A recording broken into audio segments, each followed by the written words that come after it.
ओम नमो वज्रायाणम् ओम नमो वज्रायाणम् ओम नमो लोय सब साहुणम् ओम नमो लोय सब साहुणम् तेरी छत्र छाया भगवन मेरे सिर पर हो, मेरा अंतिम मरण समाधि तेरे दर पर हो। जिन वाणी रस पान करूं मैं, जिन वर को ध्याऊं, आए जनों की संगति पाऊं, व्रत संयम चाहूं। गुणी जनों के सद्गुण गाऊं, जिन वर यह वर दो, मेरा अंतिम मरण समाधि तेरे दर पर हो। बोले अनंतानंद सत परमेश्वर भगवान की जय। देवादिदेव मूलनायक पार्श्वनाथ भगवान की जय। शास्त्रनायक भगवान महावीर स्वामी की जय। आचार्य भगवंत कुंद कुंद स्वामी की जय। आचार्य भगवंत समंत भद्र स्वामी की जय। आचार्य भगवंत विराट सागर जी, विशुद्ध सागर जी, विभव सागर जी महाराज की जय। हरिका रत्न 105 सिद्ध श्री माता जी की वंदनीय हरिका संघ की प्रिय बंधुओं, आज हम सभी चर्चा करेंगे श्रावक के 6 आवश्यक कर्तव्य जो बताए गए हैं, उन आवश्यक कर्तव्यों की चर्चा एक बार होना अनिवार्य है, क्योंकि जब तक इन आवश्यकों का ज्ञान नहीं होगा तब तक उन आवश्यकों का पालन भी नहीं होगा। इसलिए आचार्य गुरुदेव ने कहा है, देव पूजा गुरु उपास्ति, स्वाध्याया संयमस्तपः, दानं चेति गृहस्थानां, सत्कर्माणि दिने दिने। अर्थात जिनेंद्र देव की पूजा, किसकी पूजा? बोलो तो, किसकी पूजा? जिनेंद्र देव की पूजा करना श्रावक का पहला कर्तव्य है।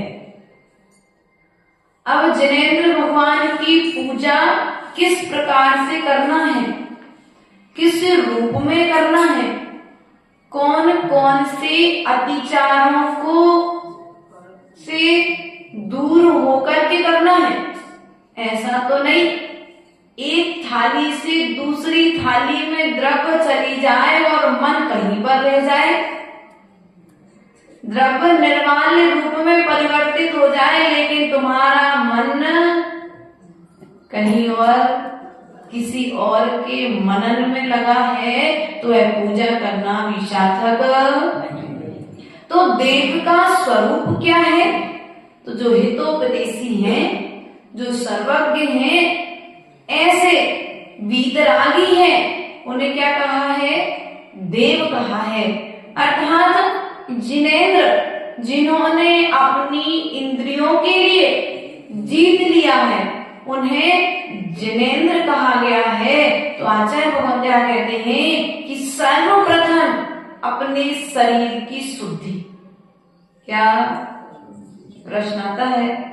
पूजा ही तो करना है, तो पहले बिना नहाए हम पूजा करे आए। ठंड बहुत तेज हो रही है आज, तो बिना नहाए भाव पूजा तो कर ही सकते हैं। क्यों समझ रही माता जी? तो एक काम करें, बिना नहाए हम पहले पूजा कराए, तो उसके बाद में आके थोड़ी धूप निकल आएगी, तब फिर हम नहीं। तो यहाँ पर आचार्य परमेश्वरी ने कहा है, पहले नंबर शरीर की शुद्धि होना द्रव्य से यदि पूजा करना है तो शरीर की शुद्धि होना अनिवार्य है। उसके पश्चात में द्रव्य की शुद्धि के साथ साथ में कपड़ों की शुद्धि होना। शरीर को शुद्ध कर लिया है, ऐसा नहीं कि वही कपड़े तुम शादी में पहन गए थे, वही कपड़े तुम पार्टियों में पहन रहे थे, वही स्कूल की ड्रेस में आकर के तुम पूजा कर लो। क्यों? ऐसा तो नहीं सिखाते बच्चों को। मोजे पहन करके ऑफिस जा रहे थे तो मोजा पहने थे, अब टाइम नहीं था तो एक काम करो, पर मोजे पहने पहने जल्दी से पूजा। वस्त्रों के लिए, पूजा करने के लिए यदि योग्य वस्त्र बताए गए हैं तो वे हैं धोती और दुपट्टा। और यदि धोती दुपट्टे नहीं है तो दूसरे वस्त्रों की यदि चर्चा आई है तो कुर्ता पजामा, शुद्ध सूती कपड़े की, है ना। और यदि कुर्ता पजामा भी नहीं है तो आचार्य भगवंत ने तीसरी ड्रेस का यहाँ पर पैंट शर्ट आदि के वस्त्रों में पूजा करने का बात ही नहीं आई। उसमें निषेध मतलब कहा ही नहीं, तो निषेध तो अपने आप हो ही गया। इसलिए मंदिर में जब भी आओ, जिनेंद्र भगवान की पूजन करो तो ऐसा आया है कि जैसे आप अपने घर में अपने बड़ों के सामने सिर ढाक करके रहते हो, उसी प्रकार से जिनेंद्र भगवान के चरणों में मस्तक ढाक करके। अब स्त्री हो या पुरुष, यदि पुरुष है कुर्ता पजामा पहन करके आया है तो टोपी लगा लेगा, धोती दुपट्टा पहना है तो सिर ढक लेगा। और महिलाएं यदि सूट, और पहले तो सूट की व्यवस्था नहीं थी लेकिन आज हमने बना ली एक व्यवस्था, तो उसमें भी सूट आओ तो किसके साथ पहन कर आना? चुन्नी के साथ में। लेकिन आज हम पूजा तो कर रहे हैं भगवान की, लेकिन वस्त्रों पर हमारा ध्यान, कौन से कपड़े का वस्त्र है, कहाँ से आया है, वो वस्त्र हमारे तन को ढाक रहा है कि नहीं ढाक रहा है। भगवान की पूजा तो हो जाए, लेकिन पूजा करते करते तुम्हारे आचार और विचार की रक्षा हो जाए, तभी पूजा करना सार्थक है। वरना तुम्हारा आचरण चला जाए और बाहर में पूजा, एक थाली से दूसरी थाली में द्रव्य चढ़ जाए, उसे पूजा नहीं कहा गया है। उसके पश्चात में जो अभिषेक है, जो द्रव्य की सामग्री है, तो जो द्रव्य की सामग्री है तो जो अभिषेक के लिए जल की व्यवस्था बताई है वो है कुएं का पानी। बोरिंग का पानी आज आप लोगों ने ऑप्शन में निकाल लिया है, लेकिन बोरिंग का पानी, हैंडपंप का पानी अभिषेक के योग्य नहीं है। क्यों? पहला मूल गुण आपका अणुव्रत, अहिंसाणुव्रत का पालन बोरिंग और हैंडपंप के पानी के होने का नहीं होता है।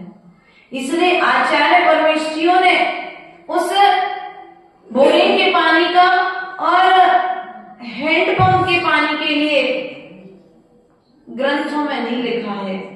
आज की व्यवस्था जो है तो उसकी व्यवस्था ये है कि बरसात का पानी भी आप संग्रहित करके अभिषेक आदि, लेकिन उस पानी की भी व्यवस्था, शुद्धि का तुम्हें पूरा ध्यान रखना पड़ेगा। ऐसा नहीं कि टांके में भर गया है वो पानी तो उसको व्यवस्थित, ऐसा नहीं कि कोई भी उसको उठा करके इधर उधर रख दे। शुद्धि के वस्त्र पहन करके ही उसको उठा करके रखे। यहाँ पे टांका जो जमीन पर बनाया है टांका, तो उस टांके में भी देखना पड़ेगा कोई जीव जंतु मर ना जाए। भैया अब कुएं का पानी तो बदलता रहता है, खिंचता रहता है, झील लगी रहती तो उतना दोष उसमें उत्पन्न नहीं होता है। ऐसा नहीं कि अपन ने इकट्ठा कर लिया पानी, उसमें हल्के हल्के छोटे छोटे कीड़े हो जाए। उसकी शुद्धि का भी हमें ध्यान रखना पड़ेगा। उसके पश्चात में आती है पूजन की सामग्री। पूजन की सामग्री भी हमारी उत्कृष्ट होना चाहिए। अखंड अक्षत चढ़ाने की बात कही गई है। कौन सा अक्षत? खंडित नहीं, कण की चढ़ाने की बात नहीं करी। भगवान को अखंड अक्षर चढ़ाए, अर्थात अब जिनका कोई खंड ना हो, अर्थात चावल के 2 टुकड़े चढ़ाने की बात नहीं कही गई है। ऐसा नहीं कि तुम्हारी चटक में फफूंद लग जाए और तुम धो करके, ऐसा नहीं करना। लौंग जो है, लौंग भी व्यवस्थित तरीके से चढ़ाने की बात। उसके पश्चात में तुम्हारी बादाम है, बादाम के अंदर में बीजी है कि नहीं है, ऐसा तो नहीं, कड़वी तो नहीं है। इससे अच्छा आचार्य गुरुदेव सदा कहा करते हैं, हम लोगों को भी एक बात कहते थे कि यदि चढ़ाना है तो जो ड्राई फ्रूट तुम खाते हो वो ड्राई फ्रूट चढ़ाओ ना, सूखे मेवा है, उसमें कोई दोष। आप इलायची चढ़ाओ, किशमिश चढ़ाओ, मुनक्का चढ़ाओ, सूखे नारियल की गरी चढ़ाओ, बढ़िया काजू है शोधन कर लो, काजू का ट्राई करके, काजू में संभावना होती है जीवों की, आप काजू चढ़ाओ बढ़िया आराम से। बादाम की बीजी है आती है जो बीजी वाली बादाम चढ़ाना। 4 पूजा की जगह 2 पूजा करो, लेकिन शुद्ध द्रव्य से करो, उत्कृष्ट सामग्री से करो, तो फल भी तुम्हें उत्कृष्ट मिलेगा। यदि निकृष्ट सामग्री से करोगे तो फल भी तुम्हें निकृष्ट। ऐसा नहीं किशमिश चढ़ाई उसमें जीभ लग गए हो, काली पड़ गई हो, अब चलो कोई बात नहीं, काली पड़ गई, खा नहीं सकते तो चढ़ा के खत्म कर दे रहे। चंद जी, डॉक्टर साहब जी, अब भगवान को चढ़ा नहीं पा रहे, काली पड़ गई, कौन खाएगा? एक काम करो, मंदिर ले जाया करो, फिर रोज चढ़ा करके खत्म। ऐसे भी लोग होते हैं, यदि ऐसा करते हैं तो पुण्य की जगह पाप कमा रहे हैं। उत्कृष्ट द्रव्य चढ़ाने की बात कही गई है। उसके पश्चात में आगे कहते हैं कि जो अभिषेक, पहले पूजा के 6 अंग बताए गए, 6 अंगों में पहला अंग है अभिषेक करना। अभिषेक करने के पश्चात में ही फिर पूजन की विधि आई है। स्थापना करना, आह्वान करना, सन्निधिकरण करना, विसर्जन करना, शांति पाठ करना, इस प्रकार से 6 व्यवस्थाएं, 6 अंग कहे हैं पूजन के। सही कहा कि गलत करा पवन जी? पूजन के 6 अंग कहे गए हैं। पहला अंग अभिषेक करना। अब अपने यहाँ अभिषेक तो चलता नहीं, महिला अभिषेक, तो कम से कम अभिषेक देख तो सकते हो। पुरुष वर्ग अभिषेक करके पूजा करे और महिला वर्ग अभिषेक देख करके पूजा करे। उसके पश्चात में आह्वान, सन्निधिकरण और नहीं आह्वान, और उसके बाद में सन्निधिकरण, उसके पश्चात में शांति पाठ और फिर विसर्जन। इस प्रकार से 6 अंग पूजन के बताए हैं। कई लोग क्या करते हैं, आह्वान तो अच्छे से कर लेंगे, अब पूजन का विसर्जन की बारी जैसी आएगी, शांति पाठ देखो फिर कैसे रफ्तार से दौड़ता है। नहीं, पूजन का फल चाहते हो ना, तो पूजन का फल अंतिम में तुम्हें मिलेगा। शांति पाठ और विसर्जन तुम जितनी विनय भाव से करोगे तब जाकर के तुम्हें पूरी पूजन का फल। अरे हमने पूजा कर ली है, अब हम विसर्जन नहीं कर रहे हैं, अब टाइम नहीं मिला, तुम विसर्जन कर देते ना। अरे भैया, जिनका तुमने होने पर स्थापन किया था, आह्वान किया था, उनको यथा स्थान जाने के लिए भी तो निवेदन, अब विसर्जन तुम कर लेना, हम नहीं। ऐसा नहीं करना चाहिए। इसलिए प्रत्येक की अलग अलग द्रव्य की सामग्री, अलग अलग थाली, अलग अलग ठोना। यदि ठोना गिर जाता है तो उस ठोने के गिरने पर एक उपास की व्यवस्था है। क्या अभी हम लोग पढ़ रहे थे चर्चा समाधान ग्रंथ में, उस चर्चा समाधान ग्रंथ में यदि ठोना धोखे से गिर जाए तो उस ठोने के प्रायश्चित में एक उपास करना चाहिए, क्योंकि उस ठोने पर आपने जिनेंद्र भगवान का स्थापन, आह्वान, जब 3 लोग के साथ अपने सामने बैठे हैं ना, आह्वान अपन ने वहां पर किया है, तो अपन के लिए वहां पर अपन ने भाव पूर्वक तो बुलाया है ना भगवान को। भगवान आने वाले तो नहीं है, लेकिन फिर भी एक जो व्यवस्था है स्थापना की, उस व्यवस्था को हमने यदि स्थापित किया है तो विसर्जन के साथ में ही अपन को व्यवस्था, क्योंकि ग्रंथों में आई है बिना स्थापना के पूजा नहीं होती है। समझेंगे अपन इस बात को पवन जी। उसके पश्चात में पूजन के आते हैं, देव पूजन के अतिचार आते हैं। क्या आते हैं? देव पूजन के अतिचार। तो जैसे अपन पूजा करने बैठे और पूजा करते करते अपन यहाँ वहां देखने लगे, क्या करने लगे? पूजन करते करते अपन यहाँ वहां देखने लगे, कौन आ रहा है, कौन जा रहा है, कौन बैठ रहा है, कौन कैसे चल रहा है, कौन कैसी साड़ी पहन करके आया है, कौन कैसे कपड़े पहन करके आया है, कौन किससे बात कर रहा है। कोई यहाँ बैठे हैं और बाहर में ध्यान है, अरे उससे जरूरी थी बात, अब जल्दी जल्दी आप पूजन करोगे, बाहर दो तो बात करे तो तुम भी वहां जाकर के शामिल। तो ये भी पूजा का अतिचार है। उसके पश्चात में द्रव्य चढ़ाते चढ़ाते भूल जाना, जल की जगह चंदन और चंदन की जगह पर जल चढ़ा देना। उसके पश्चात पढ़ते पढ़ते पाठ आदि भूल जाना, विनय पाठ पढ़ रहे थे और पढ़ते पढ़ते उधर चंदन पे पहुंच गए। तो चित्त को कुल मिलाकर के ऐसा है कि चित्त को स्थिर करके ही पूजा करना चाहिए। एकाग्र चित्त, हम जितनी देर पूजन करने बैठे हैं सभी प्रकार के विषयों का हमारा त्याग, लेकिन ऐसा करते तो हैं क्या? हम नहीं करते हैं, बल्कि हमें ऐसा जरूर करना चाहिए। पूजा करने के पश्चात में आपने पूजन कर ली, पूजन के पश्चात में विसर्जन, विसर्जन अर्थात क्षमा याचना। क्या? आए जो जो देवगण पूजे उनकी प्रमाण ते अब जाऊं कृपा कर अपने अपने।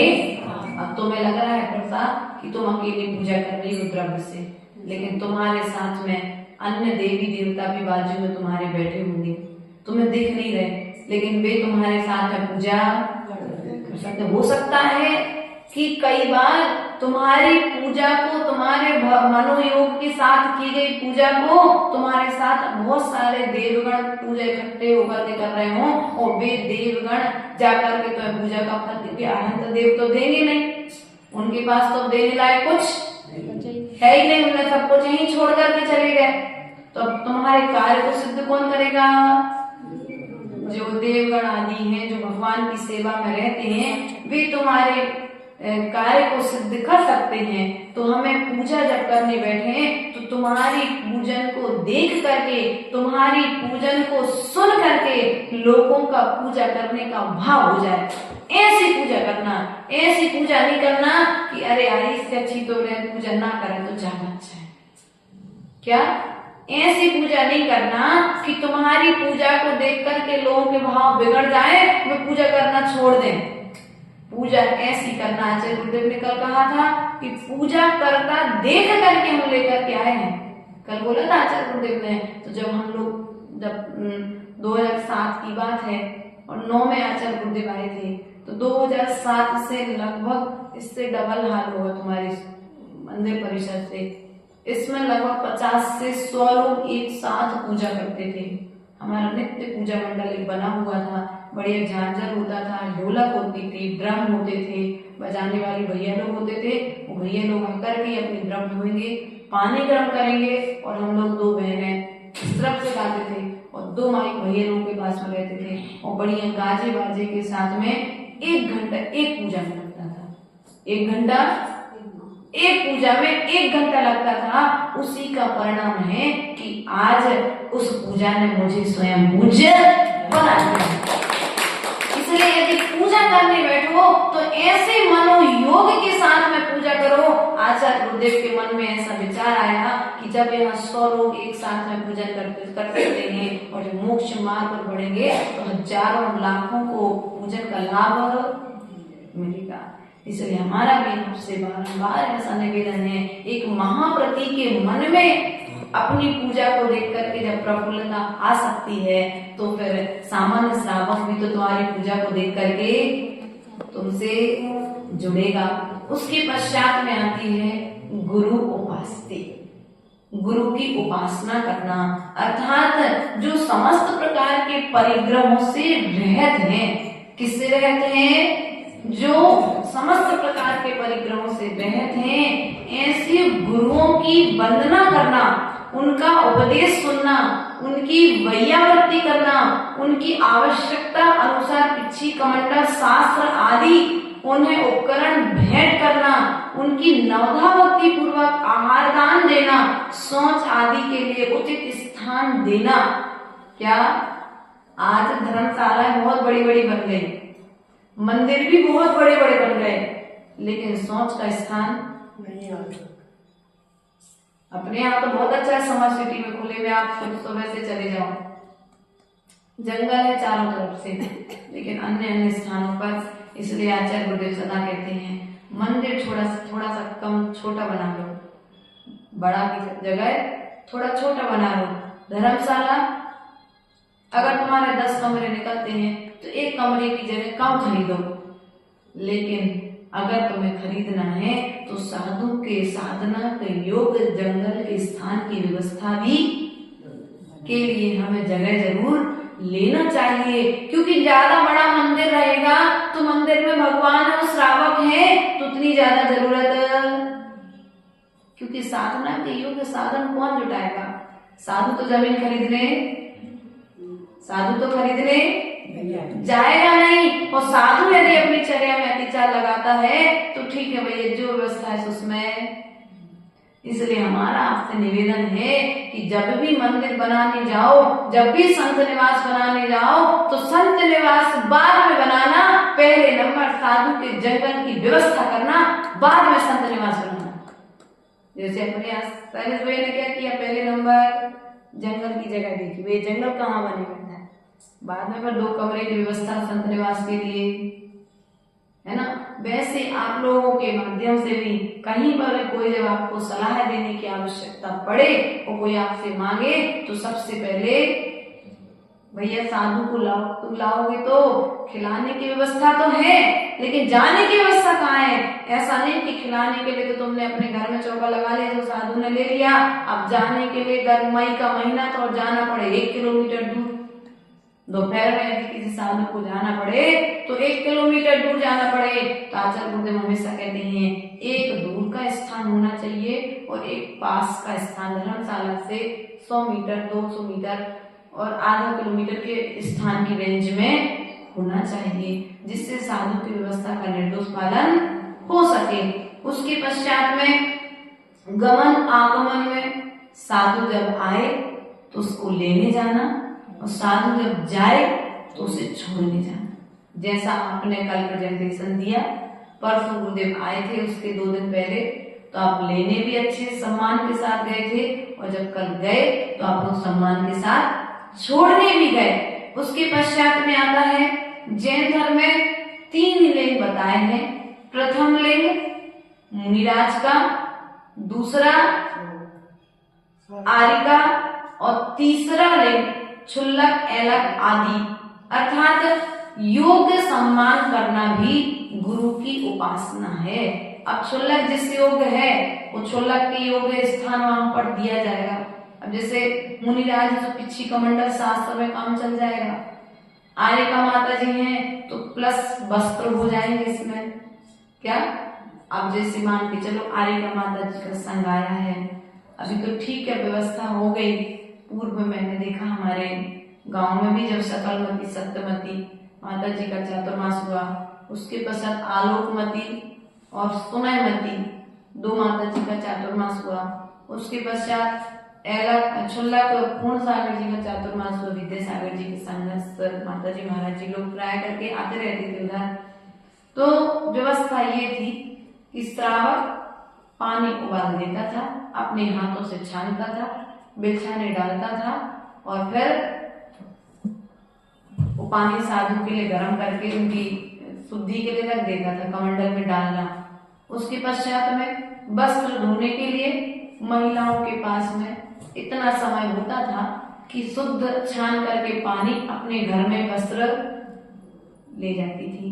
तो साधु को कहीं न कहीं अतिचार, आरिका माता जी को क्षुल्लक एलक को अतिचार नहीं लगता था। लेकिन आज व्यवस्था कुछ समय के साथ परिवर्तन हो गया, चौका तो लगा लेंगे लेकिन कपड़े भी नहीं है, चौका तो नहीं, मशीन तो ठीक है, अपने घर में भी ले जाए तो भी ठीक है, लेकिन उस व्यवस्था के लिए हमें कर्मचारी, अब जैसे पानी छानने का ज्ञान नहीं है। देखो अब झाड़ू यदि तुम लगाओगे मंदिर में तो विवेक के साथ लगाओगे, कोई जीव मर ना जाए। साधु कक्ष में तुम झाड़ू पोछा करोगे तो विवेक के साथ करोगे, लेकिन अगर तुमने कर्मचारी लगाया है तो फिर कहीं ना कहीं अत्याचार तो दोस्तों साधु का तो काम ही नहीं है झाड़ू पोछा करवाना है, एक्सवाइजेड बहुत सारी व्यवस्थाएं जो हैं वो श्रावक की व्यवस्था है। तो पाप का अर्जन जो तुम्हारे साथ में आ रहा है, सेवा के साथ अत्याचार जो आ रहा है, वो पाप कहाँ से आ रहा है? वो पाप कहीं ना कहीं इस रूप में भी तुम्हारे हिस्से में आ रहा है। उसके पश्चात में उनकी योग सामग्री एकत्रित कर देना। अब इसमें गुरु उपासना में अतिचार कैसे लगता है? तो यहाँ पर कहते हैं गुरु से हंसी मजाक करने लगना। क्या करना? ज्यादा जुड़ गए तो गुरु जी की भी हंसी मजाक करने लग गए। ऐसे हंसी मजाक करने लग गए जो मर्यादा के विरुद्ध थे, है ना। अरे तो मजाक कर रहे थे महाराज जी, ये हम मजाक कर रहे थे माता जी। नहीं भैया, ये मजाक करने का कोई खिलौना नहीं है जिनके सामने बैठ करके तुम हंसी मजाक करने लगो। उसके पश्चात में उनके बराबर आसन से बैठ जाना। अरे गुरु जी ने तो कह दिया तो संभाल बराबर से बैठ जाना। नहीं, गुरु जी कितना भी कहें, लेकिन एक श्रावक का कर्तव्य है, एक शिष्य का कर्तव्य है कि वह कभी भी अपने गुरु की बराबरी पर नहीं बैठेगा। उसके पश्चात में आपके घर में साधु आहार न होने पर अपशब्द कहने लगना। क्या? अभी तक माता जी बहुत अच्छी थी पवन जी के लिए, लेकिन अब माता जी बुरी हो गई। क्यों? पवन जी ने लगाया था चौका और माता जी पढ़ ही नहीं। माता जी पढ़ गई शैलेश से। अरे हमें तो पहले से पता थी माता जी को शैलेश से कितने जाना है।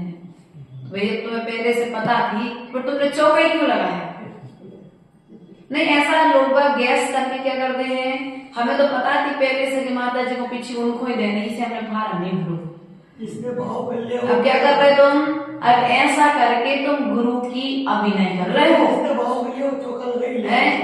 नहीं भैया, होता क्या है पवन जी, चौका लगाने के पश्चात में ये चौका लगाने का फल प्राप्त नहीं कर पाते, क्योंकि जो चौके के बाद इनकी व्यवस्था होती है, विचारों में जो उतार चढ़ाव होता है, वह उतार चढ़ाव इन्हें कर्म निर्जला न करा के कर्म बंद करा देता है। भाव में यही होता था कि आदमी घर पे अपना चौका लगाना आहार हो ही गया, है ना। श्रावक अपने लिए बनाता था ना, इसलिए विकल्प नहीं होता था। अब श्रावक साधु के लिए बनाता है तो कर्म का बंध कर लेता है। इसलिए कर्म बंध से यदि बचना है तो तुम दिखावे के लिए नहीं, सेवा के लिए चौका, वैयावर्ती के लिए चौका लगाओ। उसके पश्चात में साधु से आकर के कह देना, हमने आपसे कही थी आप हमारे चौका में पड़ जाइए, आज हम आपकी 4 महीना से सेवा कर रहे हैं, आप हमें आज दीपावली के दिन पड़गान भी नहीं दे सकते थे, हमें तो पता थी आप हमारे संग ऐसे करोगे। ये अति मुंह लगाने का फल है ये। इसलिए गुरुदेव सदा कहते थे श्रावक को इतना मुंह नहीं लगाना, क्योंकि तुमसे जैसा चाहे बोलने के लिए मजबूर। मर्यादाएं अपनी अपनी, श्रावक अपनी मर्यादा रखे और साधु अपनी मर्यादा रखे तो कभी जीवन में अप्रभावना नहीं होगी। और यदि मर्यादा का जहां पर उल्लंघन होगा वहां पर गुरु की उपासना नहीं होगी, वहां पर कर्म का बंद होने लग जाएगा। उसके पश्चात में गुरु के आने पर खड़े नहीं होना। क्या?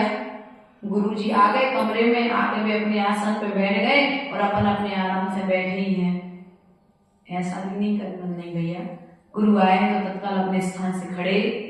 मंदिर में गुरु जी आए अभिषेक कराने के लिए, उतने समय के लिए अपने अभिषेक से समय खड़े हो जाओ। अब सामयिक आदि के स्थापना करके बैठे हो तो कोई बात नहीं, बाद में गुरु से प्रायश्चित ले लो कि आप आए थे उस समय हम खड़े नहीं हो पाए, तो गुरु जी पूछेंगे क्यों नहीं हो पाए, तो हम सामयिक का नियम लेकर के बैठे थे इसलिए खड़े नहीं हो पाए।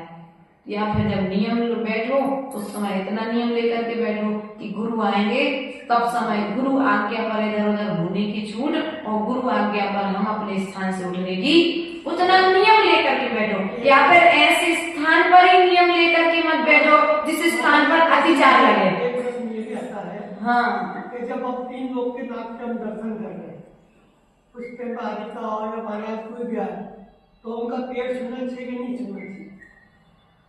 अभी तो विनय का भाव है अपना अपना, सुनो, विनय का भाव है अपना अपना, अपन तो सबको मना करते हैं कि भाई 3 लोग के सामने, नाथ के सामने एकदम से, है ना, व्यवस्थित भगवान के सामने, भगवान की विनय भगवान के अनुसार होगी और गुरु की विनय गुरु के हिसाब से होगी। लेकिन यदि गुरु के मंदिर में भी यदि गुरु के चरण छू रहे हैं तो इसका मतलब ये नहीं है कि हम 3 लोग के नाथ का अनादर कर रहे हैं।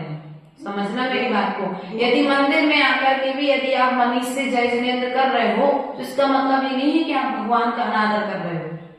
समझ रहे हो उस चीज को। यदि आप ऐसा कहेंगे तो प्रभु के सामने फिर मंदिर में ना तो किसी माता जी का अर्घ चढ़ना चाहिए, ना कभी किसी महाराज जी का अर्घ चढ़ना चाहिए, ना फिर कभी नमस्कार बनना नहीं होना चाहिए। नहीं, विनय की बात हम आपको बता रहे। आपका प्रश्न जो है उस प्रश्न के उत्तर को समझ चुके हैं, इसलिए हम आपसे ऐसा कहना चाह रहे हैं कि इसमें भीतर में अभिप्राय क्या है। बस अपना अभिप्राय में यदि खोट नहीं है ना तो फिर कहीं पर भी दोष नहीं है। और यदि अपने अभिप्राय में खोट आ गई तो फिर तो 3 लोग के सामने तो फिर किसी की कोई औकात, समझना। इसलिए उसमें दोष नहीं है। कुल मिलाकर के अपने परिणामों से दोष, अरे यार भगवान से ज्यादा तो हम गुरु को मानते हैं तो हम गुरु के लिए सब कुछ, भगवान के लिए कुछ भी नहीं। गुरु का स्थान अपना है और प्रभु का नाम अपना है, इसलिए सिद्धों के पहले अरहंतों को रखा गया है। क्या?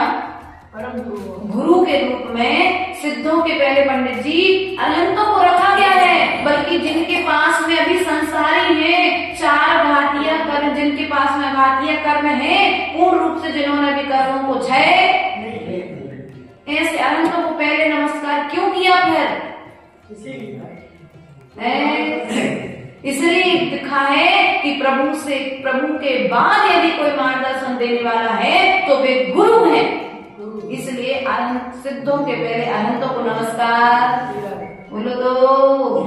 इसलिए कुल मिलाकर के हमें अभिप्राय को देखना चाहिए। हो सकता है कोई साधु तुम्हारे पास चंद मिनटों के लिए आया हो, दर्शन के लिए निकल रहा था और तुम पूजन कर रहे थे, तो अब तुम्हारे दरवाजे पर आएगा तो तुम सब पहले क्या करोगे? प्रभु की पूजा करते रहोगे कि गुरु की विनय करोगे? हैं? गुरु की विनय करोगे।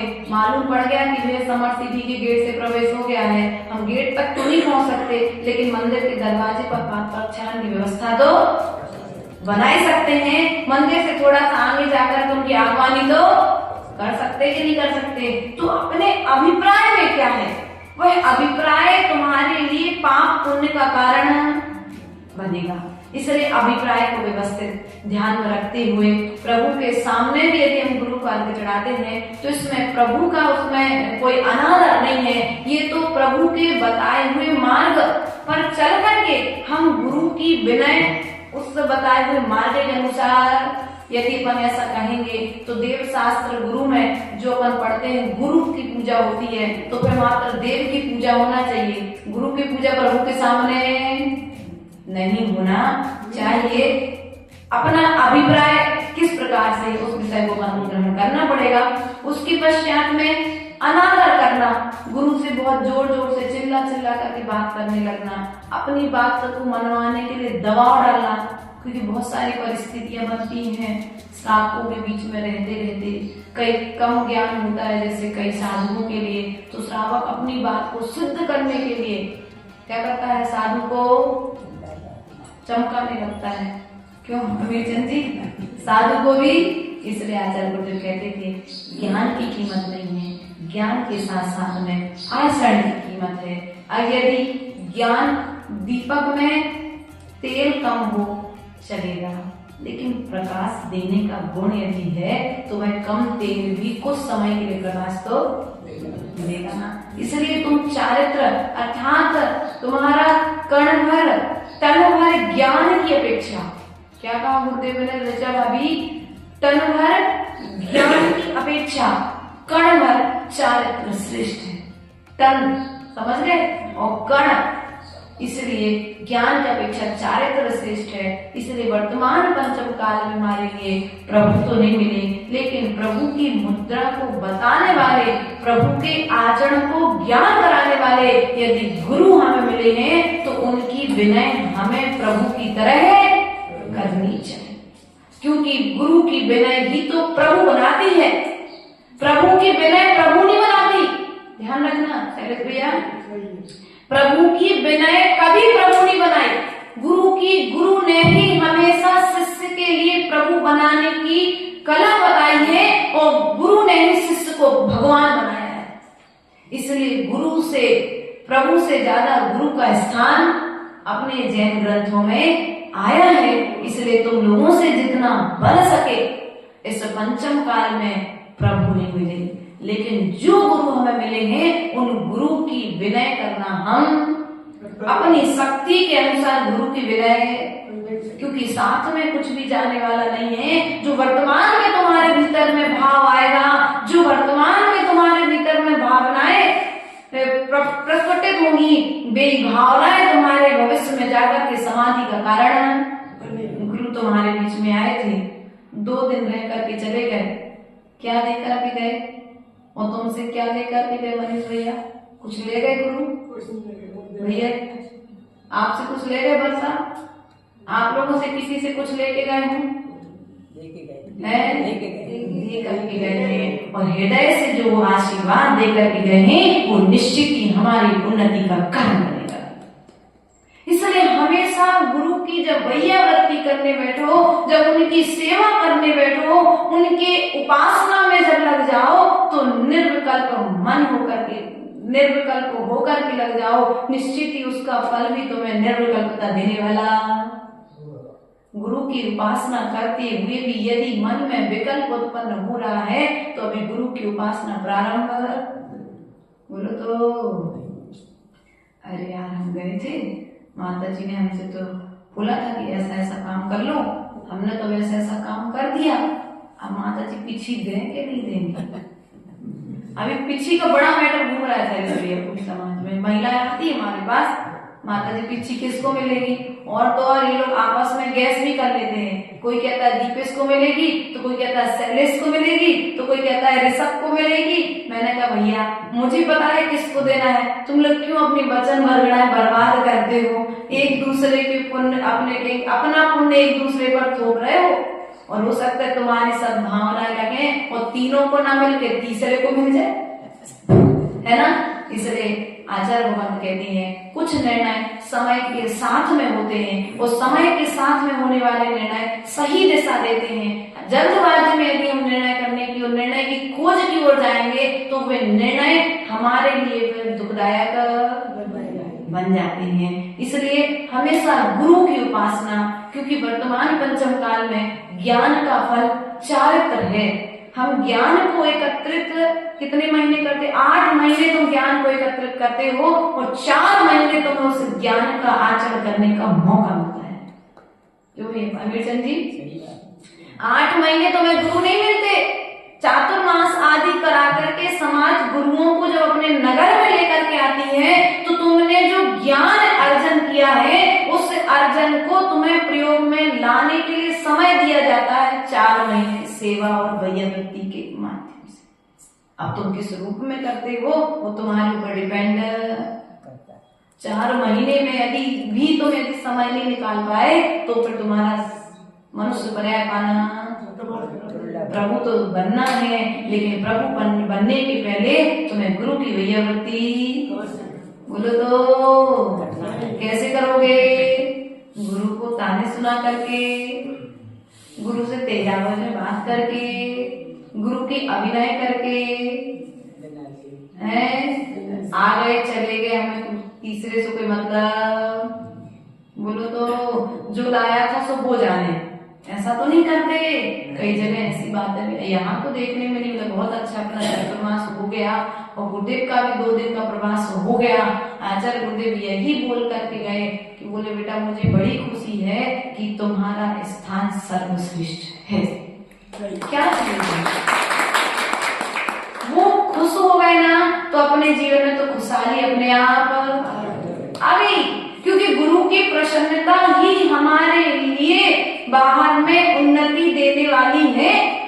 क्योंकि गुरु के प्रसाद से विद्या और मंत्रों की सिद्धि होती है, ऐसा भट्ट के स्वामी ने मूलाचार ग्रंथ में लिखा है। क्या लिखा है? गुरु के प्रसाद से विद्या और मंत्रों की सिद्धि होती है, अर्थात कभी पढ़ा नहीं है, जिस विषय को हमने कभी सुना नहीं है, वह विषय भी गुरु की विनय से अपने आप अपने ज्ञान का विषय बन जाता है। इसलिए सब कुछ हट जाए, यदि एक पल को तुम्हें प्रभु की पूजा छोड़नी पड़े तो छोड़ देना। आचार्य गुरुदेव कहते थे, ग्रंथों में भी ये बात आई है, प्रभु की पूजा छोड़ करके यदि तुम्हारे लिए सबसे पहले किसी की सेवा करने का, गुरु की सेवा करने का सौभाग्य मिले तो उस दिन पूजा छोड़ करके पहले गुरु की वैयावृत्ति कर लेना। तुम्हें स्वाध्याय छोड़ करके यदि गुरु की वैयावृत्ति करने का सौभाग्य मिले तो पहले गुरु की वैयावृत्ति कर लेना।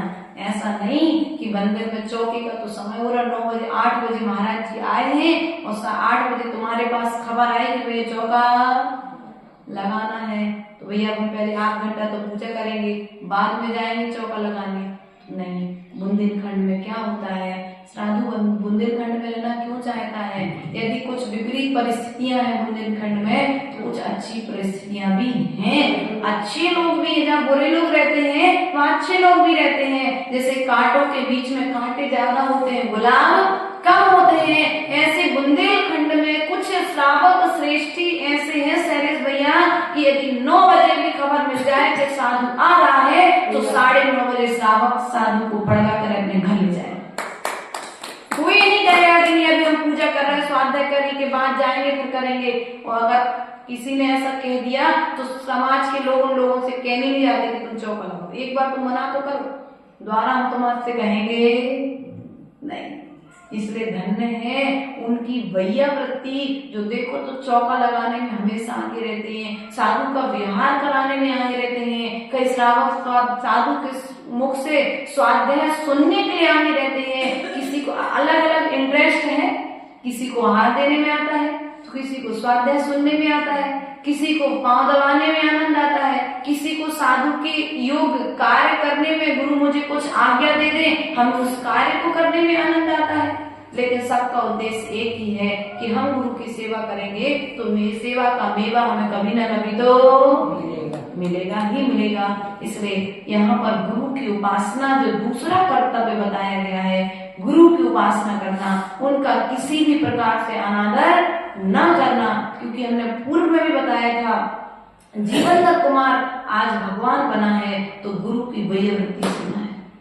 क्या जीवनधर कुमार, जिनका जन्म शमशान भूमि में हुआ, सेठ के घर में पालन हुआ, ऐसे जीवनधर कुमार ने आर्यनंदी आचार्य की वैयावृत्ति की। उसमें उन्हें भस्मक व्याधि हो गई, और जब भस्मक व्याधि हो गई तो गुरु ने कहा कि आर्यनंदी राजा था पहले पूर्व में, दीक्षा छेदन करनी पड़ी, और दीक्षा छेदन करके इधर उधर भ्रमण करते हुए वह आर्यनंदी आचार्य श्रावक के वेश में जीवनधर कुमार के घर पर पहुंच गया। और जब जीवनधर कुमार के घर पर पहुंचा तो जीवनधर कुमार के हाथ का लड्डू, स्पर्शित लड्डू, कौन सा लड्डू, हाथ का स्पर्शित, किसी ने कहा जूठा लड्डू, किसी ने कहा ऐसा लड्डू, उसमें स्पष्ट आया है कि जीवनधर जब उनका भोजन हो गया, पूरा रसोई का भोजन समाप्त हो गया, तब उन्होंने कहा अभी भी हमारी भूख शांत नहीं हुई है। तो जीवनधर कुमार अपनी थाली से अपने हाथ में लड्डू लिए था भोजन करने के लिए, उन्होंने कहा भोजन पूर्ण नहीं हुआ। तो जीवनधर कुमार के हाथ का स्पर्शित लड्डू खाने से आर्यनंदी आचार्य की भस्मक व्याधि ठीक हो गई। और जब उनकी भस्मक व्याधि ठीक हुई तो उस भस्मक व्याधि के ठीक होती उन्होंने अपनी समस्त विद्याएं जो आर्यनंदी आचार्य को सिद्ध थी, जो ज्ञान सिद्ध था, वह सब ज्ञान उन्होंने जीवनधर कुमार के लिए जाकर के दिया। और जीवनधर कुमार को ज्ञान देने के पश्चात में उस जीवनधर कुमार के लिए मोक्ष मार्ग पर आगे बढ़ने की प्रेरणा दी है। इसलिए जीवनधर कुमार यदि महान बना है तो गुरु के उपकार के कारण बना है। इसलिए प्रिय बंधुओं, कभी भी तुम्हें वैयावृत्ति करने का मौका मिल जाए, कोई जरूरी नहीं कोई मुख से बोल पाए, कभी कभी साधु बिना मुख से बोले साधु की वैयावृत्ति बोलो तो करना। क्योंकि आचार्य गुरुदेव कहते हैं मुख से बोल करके तो कुछ बात बताई जाती है, लेकिन चल करके, बैठ करके, उठ करके, मौन रह करके सर्वांग द्वादशांग का प्रदर्शन करता है। इसलिए साधु का चलना मूलाचार का आचरण सिखाता है। साधु का सामायिक में बैठना समय सार के आचरण को दर्शाता है। साधु का स्वाध्याय करना श्रावकाचार्य को दर्शाता है। साधु जब आहार को जाता है तो श्रावकाचार्य अर्थात मूलाचार्य की व्यवस्था का दर्शन कराता है कि मूलाचार्य में आहार की किस प्रकार की व्यवस्था बताई गई है। इसलिए यदि तुम्हें कोई ग्रंथ पढ़ना नहीं आता है तो तुम चिंता मत करना, मात्र तुम गुरु की संगति कर लेना, तुम्हें मूलाचार दिया जाएगा, तुम्हें श्रावकाचार दिया जाएगा, तुम्हें समय सार दिया जाएगा और मरण की कला सिखाने वाला मरण कंडिका और भगवती आराधना ग्रंथ दिया जाएगा। मात्र एक गुरु की संगति करने से सब ग्रंथों का सार। इसलिए अष्टपावण ग्रंथ राज में आचार्य भगवंत ने चेतन समय सार कहा है निर्ग्रंथ मुनियों के लिए। क्या अचेतन भगवान पारसनाथ है तो चेतन भगवान निर्ग्रंथ मुनिराजों के लिए कहा है। ये जिनवाणी अचेतन है तो चेतन जिनवाणी साधु संतों के लिए कहा है। इसलिए हम आपसे इतना ही कहना चाहेंगे, जब भी मौका मिले, जब भी समय मिले तो उस मौके से चूकना। और साधु यदि बिना बुलाए तुम्हारी कॉलोनी में आ जाए तो मुनि को ले जाना, अरे यार हम तो लोग नहीं देते जी और आ गए क्या मुझे तो बरसा मुनि को ले जाना। आज तुम साधु की भैया वृत्ति के लिए मुंह गुड़ियाओगे, तुम साधु के लिए बाहर मानोगे तो वास्तविकता में ध्यान रखना आज जो कर्मों से निर्बंध होने जा रहा है, जो परिग्रहों के बाहर से जो रहे थे, ऐसे साधु को आज तुम बाहर मान रहे हो। निश्चय साधु को जैसे ही तुमने बाहर माना है और वैसे ही तुम कर्मों के बाहर से भारी हो गए। इसलिए सब इतना मान करके चलो, जो आएगा अपना भाग्य साथ में लेकर के। और ये सोचना कि यदि तुम्हें सिद्धेश्वरी माता जी की सेवा करनी पड़ रही है, बिना बुलाए सिद्धेश्वरी माता जी तुम्हारी कॉलोनी में आ गई तो ये सोच लेना पूर्व जन्म में अगर तुम्हें थोड़ी सी भाग दौड़ करनी पड़े तो समझ लेना कि पूर्व जन्म का हमारा सेवा का जो कर्तव्य था वो हमें आज पूरा करना पड़ रहा है। सरेश भैया ये नहीं सोचना कि हमें भागदौड़ करनी पड़ रही, नहीं, पूर्व जन्म में इन्होंने हमारी की होगी तो आज हमें इनकी सेवा करके अपने कर्म की निर्जरा करनी पड़ रही है। जब संग श्री माता जी का स्वास्थ्य खराब हुआ मन में कई बार ऐसा विचार आया यार दीक्षा गलत करा दी हमने, स्वास्थ्य क्योंकि आर पार की स्थिति या तो पीछे छूट जाए, मतलब बहुत डिफिकल्ट कंडीशन बन गई। तो फिर बाद में आचार्य गुरुदेव ने एक ही बात कही, बेटा धैर्य को धारण करो, हो सकता है तुम्हारा कर्म इसी निमित्त से घटना हो, पूरा जन्म का कोई तुम दोनों का सहयोग होगा तब तो ऐसा निमित्त बना है। तो हमने बस यही सोच के रखा कि हम इनकी सेवा नहीं कर रहे, हमने अपने किए हुए पूर्व कर्मों को इनके निमित्त से काट रहे। कम से कम महाव्रती की तो सेवा करनी पड़ रही, कोई ग्रस्त श्रावक की सेवा तो, और ग्रस्त श्रावक की सेवा करने का जब सौभाग्य मिल जाए तो समझ लेना उस ग्रस्त श्रावक ने तुम्हारे पूर्व जन्म में सेवा की थी तो आज तुम उसकी सेवा। इतनी विशाल सोच यदि तुम रखोगे ना डॉक्टर साहब तो कहीं पर भी कर्म का बंध नहीं होगा। और जहां पर विशाल में सोच में संकोचन आएगा वहां पर कदम कदम पर दुख के कांटे खड़े हो जाएंगे और वे दुख के कांटे तुम्हारे विकल्पों के कांटे तुम्हारे लिए कर्म बंद कराने में सहायक हो जाएंगे। बल्कि हमें जो मोक्ष मार्ग मिला था या जो मार्ग मिला था एक कर्मों से छूटने के लिए मिला था, कर्मों से बंधने के लिए ये मनुष्य पर्याय जो मिली है। क्योंकि साधु बनना बहुत आसान है लेकिन साधु की सेवा का, साधु की चर्या का आचरण कराना बड़ा कठिन है आज के युग में श्रावक के लिए।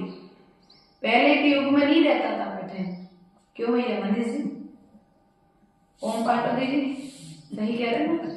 पहले के समय में कठिन नहीं था, क्यों नहीं था? इसलिए नहीं था क्योंकि साधु के लिए कोई व्यवस्था अलग से नहीं करनी पड़ती थी। आज घर घर में कुएं थे, घर घर में शुद्ध भोजन था, शुद्ध जब आ जाए तब तत्काल पड़गहन हो जाता था। लेकिन आज 2 दिन पहले से 5 दिन पहले से व्यवस्था चालू होती है, जब जाकर के 6वें दिन चौका लग पाता है नहीं। अगर आप जैन श्रावक हैं माताओं, यदि आप जैन श्रावक हैं तो अपने घर में इतनी व्यवस्था रखो, शुद्ध चावल की गेहूं की, मसालों की इतनी व्यवस्था रखो कि कभी भी कोई साधु आ जाए, पहले तो श्रावक को हाथ से पीसना पड़ता था, तब भी वो पीछे नहीं हटता था। आज तो तुम्हारे पास मिक्सी और चक्की है, तो साधु आए तो फटाफट से सामान मिक्सी में डालो, व्यवस्थित तरीके से शुद्ध। अगर पहले में थोड़ा सा व्यवस्थाएं थी तो कठिनाइयां भी थी, लेकिन श्रावक उन कठिनाइयों को भी, लाइट की व्यवस्था नहीं थी, अब तो 24 घंटे लाइट आपको रही की नहीं मिल रही है, पानी की सुविधा तुम्हारे घर पर आजकल सब तरह की व्यवस्थाएं हैं। तो जब भी तुम्हें सेवा का अवसर मिले, उस सेवा से पीछे नहीं हटना, क्योंकि दूसरा कर्तव्य है गुरु की उपासना। किसकी उपासना है? बोलो तो।